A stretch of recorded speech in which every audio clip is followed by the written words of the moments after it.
Ahí ya puede compartir pantalla ahí ya. Nítido. Ok, vamos a esto. Se ve, ¿verdad? Sí, claro Perfecto. que sí. Claro que sí. Perfecto. Ok, entonces Perfecto. vamos a hablar de inflación, vamos a hablar de deuda y del manejo económico que ha tenido el gobierno dominicano. Vamos a hablar de muchos temas y yo les pediría el permiso de ustedes para que me permitan ser aburrido por unos cuantos minutos. Pero la idea es poder discutir las bases sobre las cosas que voy a estar hablando para que ustedes puedan comprender los términos económicos, cómo razonamos los economistas. Y les aseguro que después de esta charla, yo voy a ser completamente innecesario, porque ustedes van a saber tanta economía que ya con eso va a ser suficiente. Pero, ¿por qué lo digo? Porque miren, la verdad es que en economía casi todo se puede llevar a un esquema de oferta y demanda. Ustedes nos ven hablando mucho en la prensa, en las redes, en los periódicos, términos muy sofisticados. Olvídense, señores. Detrás de todo lo que estamos diciendo es ese simple cuadrito que ustedes ven ahí. Oferta, demanda. Cuando se cruzan esas dos variables, esas dos curvas, ahí está la cantidad y el precio de equilibrio. O sea, casi todo, desde cómo se determinan los salarios, cómo se determinan los precios, cuándo crece la economía, todo lo vemos en ese marco. Pero vamos a entender un poquito qué hay detrás de eso, obviamente. Vamos a imaginarnos dos reglas. La primera la vamos a poner horizontalmente. Como ustedes pueden ver en esa regla, cada vez que nos movemos a la derecha, va aumentando el número. Si nos quedamos al inicio de la regla, en la parte izquierda, tenemos un 0. Y a medida que usted se va desplazando hacia la derecha, va aumentando 1, 2, 3, 4, hasta 20. Esa es la primera regla. Vámonos con una segunda regla, pero esta la vamos a poner verticalmente. Dígase que el 0 va a empezar abajo y a medida que uno va subiendo, va aumentando el número en las reglas. Entonces, ¿qué hacemos en economía? Casi siempre ponemos dos reglas juntas. Y a una regla, a la que está, digamos, horizontalmente, le llamamos la regla de la cantidad. Tenemos esta regla horizontal y esa es la regla de la cantidad. A medida que nos vamos hacia la derecha, es que la cantidad es mayor. Si aquí la cantidad es 0, aquí la cantidad es 20. Y en la regla que está verticalmente es la regla del precio. A medida que se sube hacia arriba, valga la redundancia porque nadie sube hacia abajo, pero a medida que subimos, entonces el precio va aumentando. Y eso es lo que hacemos. Ponemos esas dos reglas juntas y ahí empezamos a ver cómo pasan las cosas. Hay algunas curvas que van subiendo. Por cierto, en economía le decimos curva a todo, pero en verdad son líneas.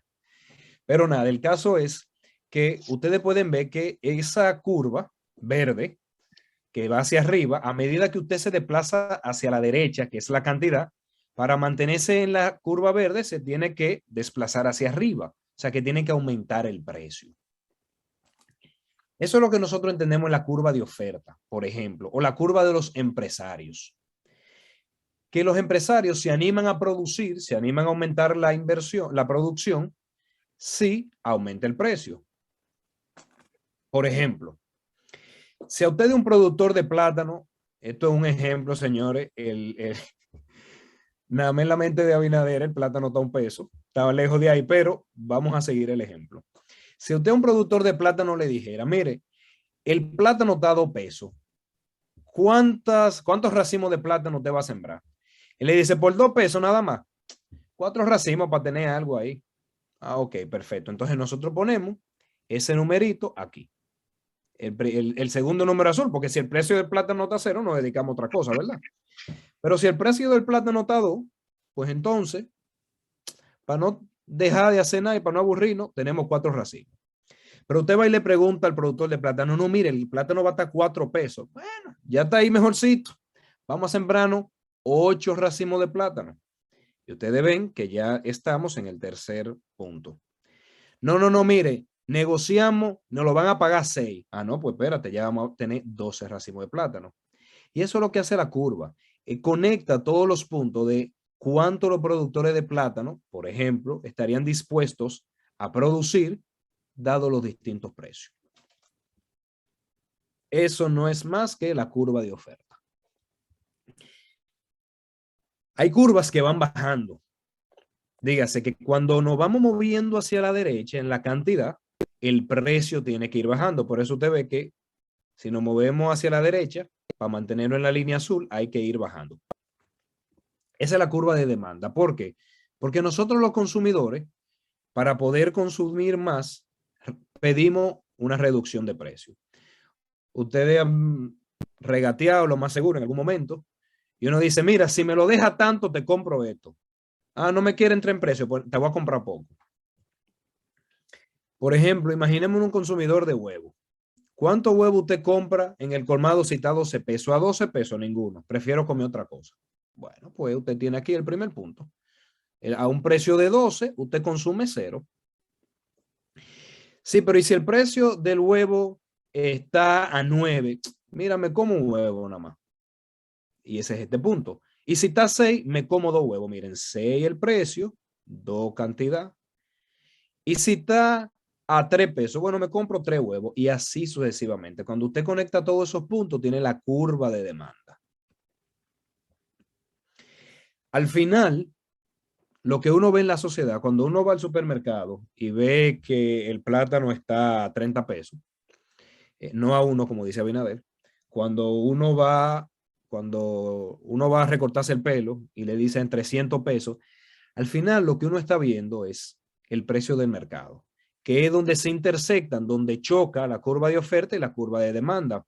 Porque en ese punto rojo, quienes producen, que son los de la curva de oferta, están dispuestos a producir esa cantidad a ese precio. Y quienes lo demandamos, estamos dispuestos a consumir esa cantidad a ese precio.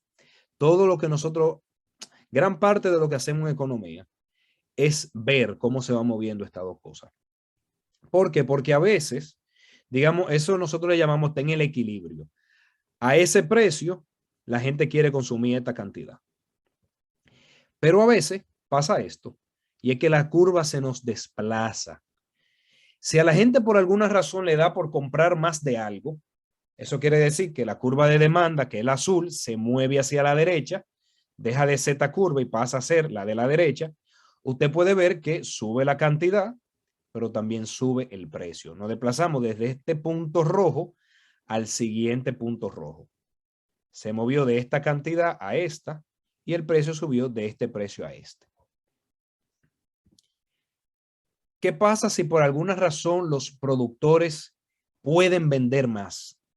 Pues se mueve la curva de oferta, que es la verde, hacia la derecha, sube la cantidad, pero baja el precio. ¿Por qué? Porque nos movemos de este punto rojo a este nuevo punto rojo aquí. Con entender eso, usted puede entender muchísimas cosas que está pasando en el país. Por ejemplo, ¿por qué aumentó el precio del pollo el año pasado? La gente cogió miedo a enfermarse de consumir cerdo. Y bueno, pues si no voy a consumir cerdo, me voy con una carne cercana, que es el pollo. Entonces, ¿qué pasa? La curva de demanda aumentó, o sea, antes teníamos esta curva azul, se desplaza hacia la derecha, y ahí usted puede ver cómo la gente estaba comprando más pollo, pero el pollo subió de precio. Un simple gráfico de oferta y demanda lo ayuda a entender por qué subió el pollo el año pasado. ¿Por qué bajó el dólar el año pasado? Bueno, sencillo, porque con todos los préstamos que tomó el gobierno y todas las remesas que entraron al país, lo que más había era dólar en el país. O sea, había mucha oferta. Usted puede ver aquí que anteriormente teníamos la curva verde, se movió hacia la derecha por todos los dólares que entraron al país, dado todos los préstamos que luego lo vamos a ver, y eso obviamente hizo que el precio cayera. Y por eso el dólar el año pasado bajó de precio. Tuvo en un momento en 58 y pico y bajó hasta 55. No es más que exceso de dólares que entró a la economía. Pero a veces pasa cosas fuertes, como cuando Hipólito. ¿Por qué subió tanto el dólar cuando Hipólito? Porque se dio la combinación de aumento en la demanda y baja en la oferta. Es decir, la gente desconfió del gobierno. No saben gobernar, no saben mantener. Vamos a tener que mutear otra vez. No saben gobernar, no saben mantener la economía. ¿Qué hizo la gente? Empezó a quien tenía dólares no lo quería vender, obviamente. baja la oferta. Pero también empezó a comprar dólares para sacarlo del país, sube la demanda. Y por eso usted ve que se pasa de este punto rojo a este punto rojo arriba. Porque la curva azul se va a la derecha, la curva verde se va a la izquierda y eso aumenta mucho el precio. Casi estoy dejando de ser aburrido.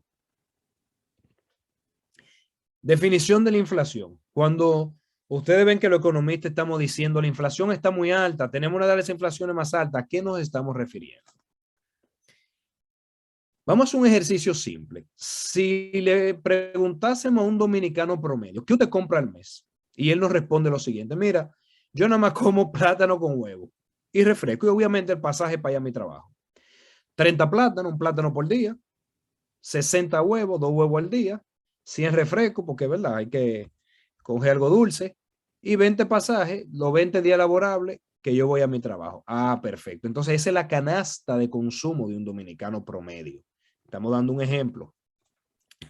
Este dominicano nada más come una vez al día, pero al ritmo que vamos, terminaremos ahí lamentablemente, si no lo sacamos del poder en el 24.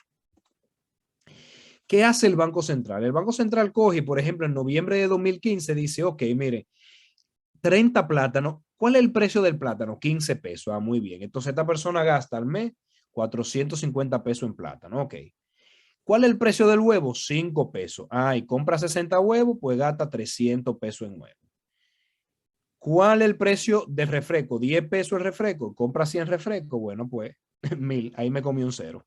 Imaginemos que 10 refrescos nada más.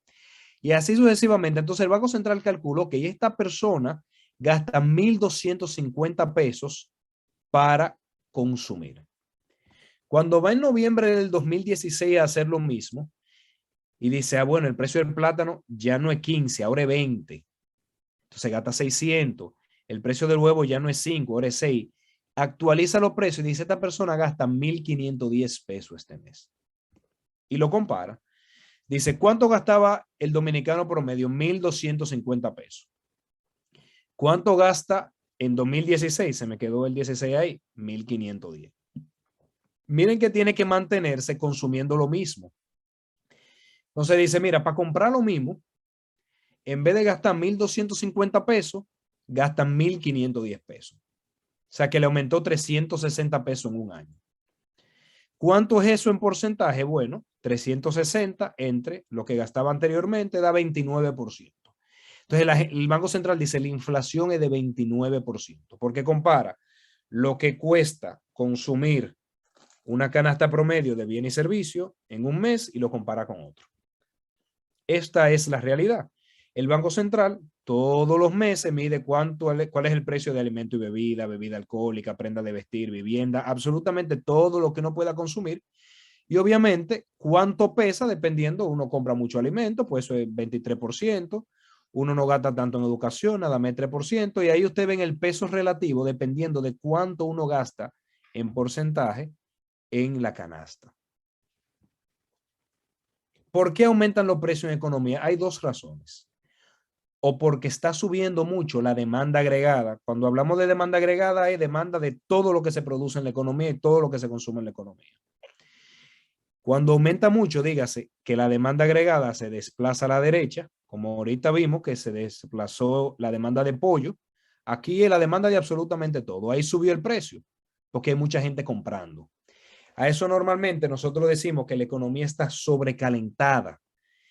La gente está comprando demasiado, invirtiendo demasiado y eso me está disparando los precios. O porque la oferta agregada se desplaza hacia la izquierda, porque sale más caro producir o porque sale más difícil producir. Entonces baja la cantidad y aumenta el precio. Eso uno le llama inflación por costos. Y ya dejo de ser aburrido. ¿Qué ha pasado con la inflación en cada gobierno? 2021, que es el año que acaba de cerrar, el Banco Central dice que tuvimos una inflación de 8.5%.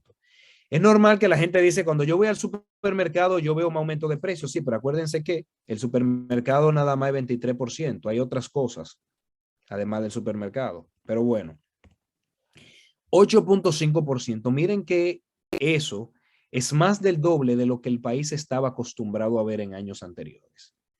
En el 2012 fue de 3,7, 2013 4,8, 2014 3%. O sea que el 2021 vimos aumento en los precios que teníamos muchos años que no veíamos. La verdad, no nos debe sorprender. Históricamente, cuando gobierna el PRD-PRM, aumentan mucho los precios y quienes tienen un poquito más de edad en este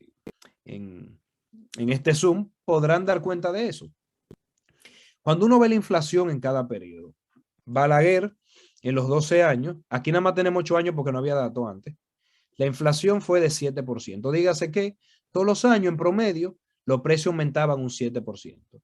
Llega el PRD y duplica la inflación. En los 8 años del PRD, 78-86, miren cómo se duplica la inflación. Todos los años en promedio subía un 15%. Balaguer en los 10 años también tuvo una alta inflación, del 86 al 96, es 21.8. Y miren qué curioso, el PLD llega al poder por primera vez y de una vez baja la inflación. Vuelve el PRD al gobierno, ahora con Hipólito, y vuelve y sube la inflación. Vuelve el PLD al gobierno, primero con Leonel, y baja la inflación, y luego con Danilo Medina, que tuvimos la inflación más baja de nuestra historia. Vuelve el PRM, ahora con Abinader, y vuelve y sube la inflación. O sea que es casi como un ciclo que se va dando de gobiernan otros partidos, normalmente el PRD dispara la inflación, vuelve el PLD y controla la inflación. Esto es algo que se ha visto a lo largo de la historia. En el gobierno de Danilo Medina se tuvo una de las inflaciones más bajas de América Latina. Cuando uno ve cómo están aumentando los precios en todos los países, y uno dice, bueno, Danilo Medina gobernó del 12 al 20, perfecto. ¿Cuál fue la inflación promedio? 2.8%. Vemos que muy pocos países tuvieron inflación más bajo que nosotros. Bueno, claro, usted tiene El Salvador, Panamá, Ecuador, que son economías dolarizadas. Pero miren cómo nosotros tuvimos inflación más baja que Chile, Paraguay, Guatemala, Colombia, que todo el mundo. En República Dominicana era que se tenía mejor control de precios cuando nosotros estábamos gobernando. Llega el PRM al poder y ya República Dominicana en un año pasa a ser uno de los países con mayor inflación de América Latina. Si uno quita Argentina y Venezuela, que son dos casos, digamos, excepcional en cuanto al desastre de los precios, nosotros somos el segundo país con más alta inflación. ¿Por qué pasamos de ser uno de los países con más baja inflación a ser uno de los países con más alta inflación? Porque se cambió de gobierno. Miren que República Dominicana, con la inflación que tenía de 8.2% a noviembre, ya a diciembre es 8.5% y por ahí viene enero más alta, ya tiene más del triple de inflación que Guatemala, que Costa Rica, el doble de Honduras. Entonces, ¿qué dice el gobierno? La primera excusa es, bueno, la inflación es por los altos precios de las materias primas. No, que el petróleo, no, que el maíz, no, que los fletes, está bien. Pero es que el mismo petróleo que está caro en República Dominicana, está caro en Guatemala, está caro en Costa Rica, está caro en Honduras y en todos los países. Los precios internacionales no pueden explicar por qué República Dominicana tiene una de las inflaciones más altas de la región, porque todos esos países consumen el mismo petróleo caro, el mismo maíz caro, los mismos fletes caros. Entonces, algo pasa en República Dominicana que estamos con una de las inflaciones más altas. Pero yo le voy a dar otro dato. No es la primera vez que República Dominicana tiene precios internacionales tan altos. En el 2013, nosotros gobernando, los precios internacionales estuvieron más caros todavía. Esta gente se queja del petróleo, que en promedio en el 2021 estuvo a $68. Nosotros lo manejamos en el 2013 a $98. Se quejan de que el maíz está caro, nosotros manejamos el mismo precio del maíz. Se quejan de que la cebada está cara, nosotros teníamos cebada más cara, y trigo más caro, y soya más caro. Ahora, ¿cuál es la diferencia? Que nosotros en el gobierno, en el 2013, enfrentamos estos precios internacionales tan altos y la inflación fue de apenas 4.8%. Esta gente, este gobierno, con precios internacionales que todavía están por debajo de lo que nosotros manejábamos en el 2013, casi el doble, 8.5%. Entonces, pasamos de ser uno de los países con menor inflación a ser uno de los países con mayor inflación. Pasamos de ser uno de los países que manejaba precios internacionales caros y controlaba los precios a ser uno de los países que no lo controla. De hecho, tenemos mayor aumento de precios que todos los países latinoamericanos. Y uno se pregunta, ¿por qué el PLD? Y es legítima la pregunta, y yo me la he hecho varias veces. ¿Por qué el PLD pudo manejar la salsa en la materia prima y evitar grandes aumentos en los precios, mientras que el PRM no ha podido? Y es que son dos modelos distintos. Miren lo que era el PLD. Constante reunión con los sectores productivos para ver cómo manejábamos la situación. ¿Se acuerdan que vimos que en el 2013 nosotros enfrentamos precios mucho más caros? Miren lo que se hizo. El presidente se reunía con los productores de todo el país a ver cómo podía ayudarlos. Se reúne con los productores de pan y se evitó que se aumentara el precio del pan. Miren que todas estas noticias son del año 2013, 18 de agosto de 2013, 21 de abril de 2013, 19 de noviembre de 2013, 14 de noviembre de 2013. Era un gobierno que estaba atento todos los días a qué tenía que hacer para evitar que aumentaran los precios, al punto de que el partido contrario tuvo que felicitar al gobierno por esa acción que estaba haciendo con los productores agropecuarios. Es un caso contrario a lo que estamos viendo hoy de un gobierno que en lugar de actuar busca excusas. Ante la peste porcina, primero dice que es una neumonía. Luego dice que nada más es en 2 provincias, que es en 13. Luego sale el presidente comiendo chicharrón como que eso va a bajar el precio. Y obviamente las constantes excusas de factor externo es transitorio. En un modelo usted enfrenta los problemas trabajando, en otro modelo usted enfrenta los problemas excusándose. La excusa número 2. Bueno, nosotros tenemos una de las inflaciones más altas de la región porque la economía está creciendo mucho. Pero venga acá. En el periodo 2012-2019, República Dominicana fue que tuvo el mayor crecimiento del Producto Interno Bruto y una de las menores inflaciones. Crecer mucho no es excusa para tener alto aumento de precios. ¿Por qué el PLD sabía crecer mucho y controlar los precios?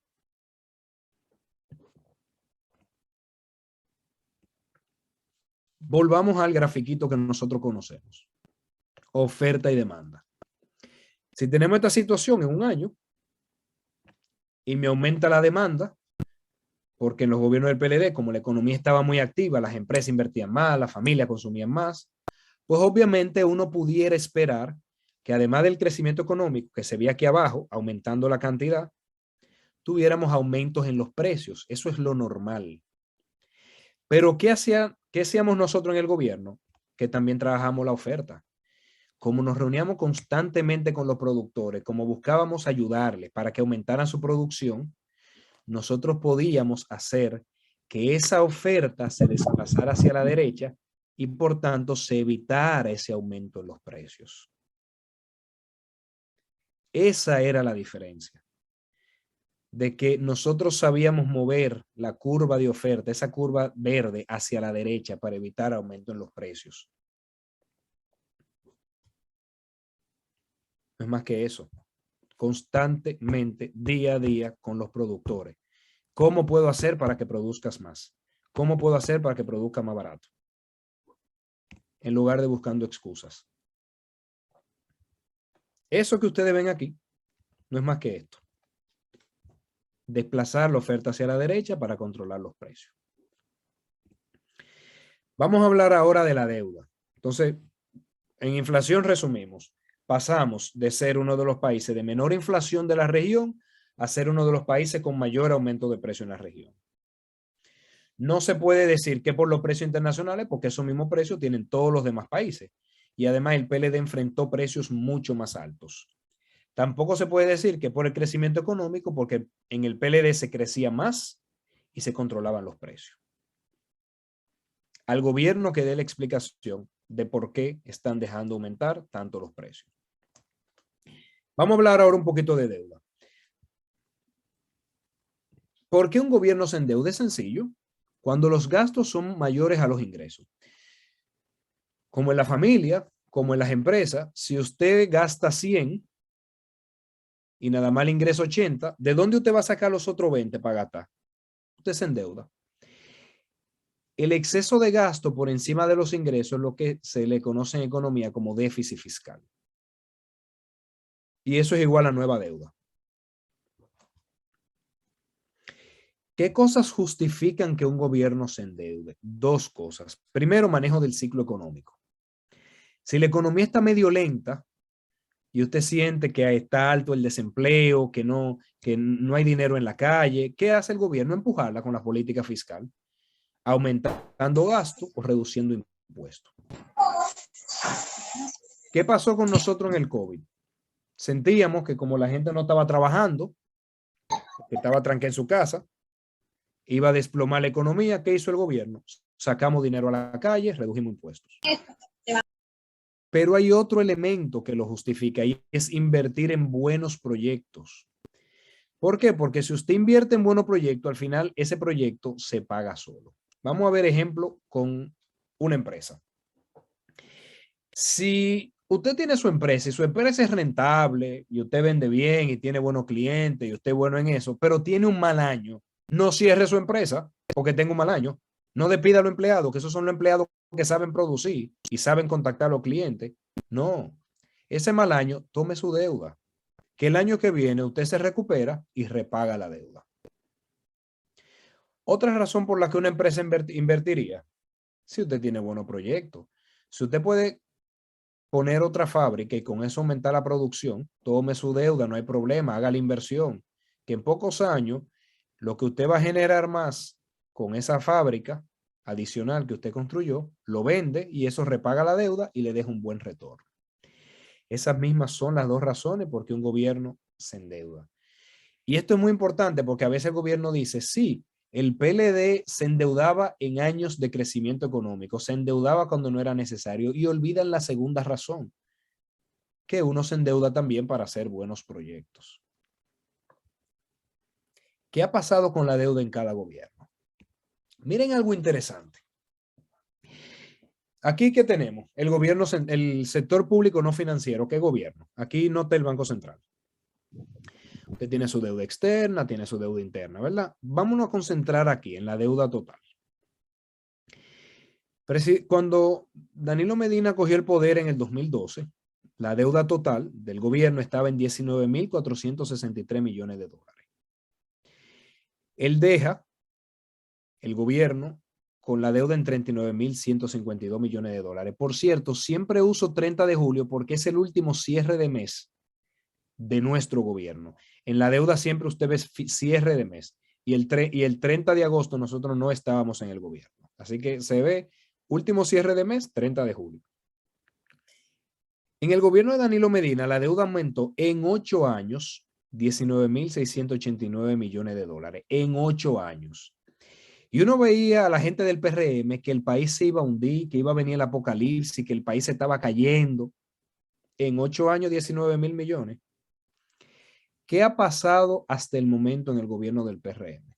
Que la deuda ha pasado de 39.152 millones de dólares a 47.619 millones de dólares. O sea que en año y medio la deuda ha aumentado 8.467 millones de dólares. Miren algo interesante. El PRM en año y medio lleva casi la mitad de lo que nos tomó a nosotros, 2012-2020, aumentar esa deuda en 8 años. Y ni decirle, sin inaugurar ni siquiera un camino vecinal. De eso hablaremos más tarde. Pero tampoco esto es extraño. Históricamente, el PRD-PRM siempre ha sido el campeón del endeudamiento. Cuando uno ve hacia atrás, ¿quién fue que más aumentó la deuda como porcentaje del PIB? Jorge Blanco. y después de Jorge Blanco, Hipólito, y después de Hipólito, Antonio Guzmán, las 3 experiencias de gobierno que ha tenido el PRM, PRD, PRM, históricamente son los que más aumentan la deuda. En República Dominicana no está pasando nada que no se haya visto anteriormente. Gobierna el PRD, alta deuda, caos, aumento en los precios, ya todo se ha visto. Después del PRD vienen los gobiernos del PLD, y sí decir que quien reducía normalmente la deuda era Joaquín Balaguer, que tenía un modelo de gobierno muy anti-endeudarse. Excusa número 1 que da el gobierno: el aumento de la deuda ha sido por COVID. Esto del COVID es gracioso porque el gobierno usa el COVID como lo que justifica todo. Pero uno, ¿qué es lo que tiene que hacer? Vámonos a los números a ver si es el COVID. ¿Cuánto se ha endeudado el gobierno?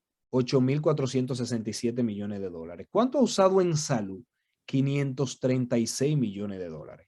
Eso es todo el gasto en salud por COVID, cifras que publican ellos. Esto no es ningún cálculo mío, esto es directamente lo que ellos publican.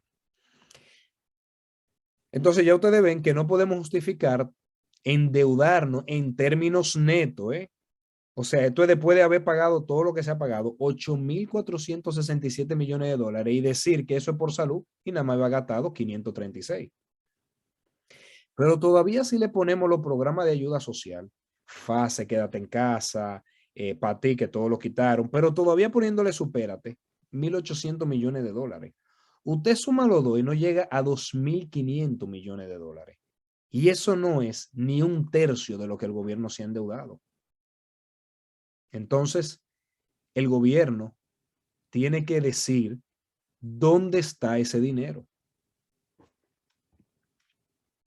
Miren algo interesante. Otra cosa que dice el gobierno: antes se malgastaban los recursos, ahora se usan bien. Perfecto. Vámonos hacia atrás. Recuerden que decíamos, ¿por qué la empresa se endeuda? Para hacer otra fábrica y con eso producir más, ¿verdad? Perfecto. Un país hace lo mismo, toma préstamos y con esos préstamos hace inversiones que dejen beneficio. Nosotros nos endeudamos como 2.100 millones de dólares, 2.300 millones de dólares para producir Punta Catalina, pero ahí está Punta Catalina supliendo 1 de cada 3 megawatts que tenemos en el sistema. Nosotros nos endeudamos para construir escuelas y por eso Danilo Medina construyó 1 de cada 3 aulas que tiene el país, fueron construidas por Danilo Medina. Entonces, ¿para qué se endeudaba? Para invertir. Pero vámonos hacia atrás. Hipólito Mejía, la deuda aumentó 3.341 millones de dólares. ¿Cuánto gastó en inversión? 4.000 millones de dólares. O sea, que invirtió más de lo que se endeudó. Bien. Leonel Fernández, 2005-2012, se endeudó 12.878 millones de dólares. ¿Cuánto invirtió? 16.888 millones de dólares. Invirtió más de lo que se endeudó. Danilo Medina, 2013 a julio de 2020, se endeudó 18.984. ¿Cuánto invirtió? 21.316. Invirtió más de lo que se endeudó. Pero Luis Abinader con el PRM se endeuda 8.467 millones de dólares y nada más invierte 2.000 millones de dólares. Entonces, si anteriormente el gobierno se endeudaba para invertir, para construir escuelas, hospitales, caminos vecinales, presas, plantas generadoras, ahora el gobierno se endeuda y no construye ni un camino vecinal. Es el gobierno que tiene que decir para qué está usando todo el dinero que se ha endeudado, porque ya vimos que no es para COVID, ¿verdad? Ya vimos que no es por COVID, no es salud, nada más 536, no son programas de ayuda social, nada más 1.809, no es inversión, nada más 2.038. Entonces el gobierno tiene que decir dónde está el resto del dinero. Si hay alguien que tiene que bajar la cabeza cuando se habla de la deuda, es este gobierno. Porque no se sabe dónde está ese dinero. ¿Dónde está el dinero que Danilo tomó en préstamo? Vamos a Punta Catalina y vamos a verlo. Vamos a todas las aulas que se construyeron y vamos a verlo. Vamos a todos los hospitales que se reconstruyeron, vamos a verlo. Pero vamos a que nos lleven a un sitio donde podamos decir, aquí hay 8.467 millones de dólares invertidos en este gobierno. No hay. Pero además, el gobierno ha aumentado mucho la deuda externa. Y eso ha llevado a que el Banco Central, ¿qué pasa ahí? El gobierno trae muchos dólares. Cuando lo trae, el Banco Central lo compra. Por eso cuando el gobierno dice, hemos aumentado la reserva internacional del Banco Central, claro, usted le está trayendo los dólares en préstamo. Trae todos esos dólares, el Banco Central lo compra. Cuando compra dólares, saca peso. Pero cuando saca peso, ¿qué pasa? Crea inflación y lo recoge. Y eso ha aumentado la deuda del Banco Central. O sea que no solamente el gobierno se ha endeudado mucho, sino que como lo ha hecho básicamente en dólares, ha disparado la deuda del Banco Central también. Y eso hace que en términos globales nosotros tengamos el periodo donde mayor deuda se ha tomado en la historia dominicana. Yo paro aquí, espero no haber sido muy aburrido y cualquier pregunta a la orden, y si quieren que profundice en algún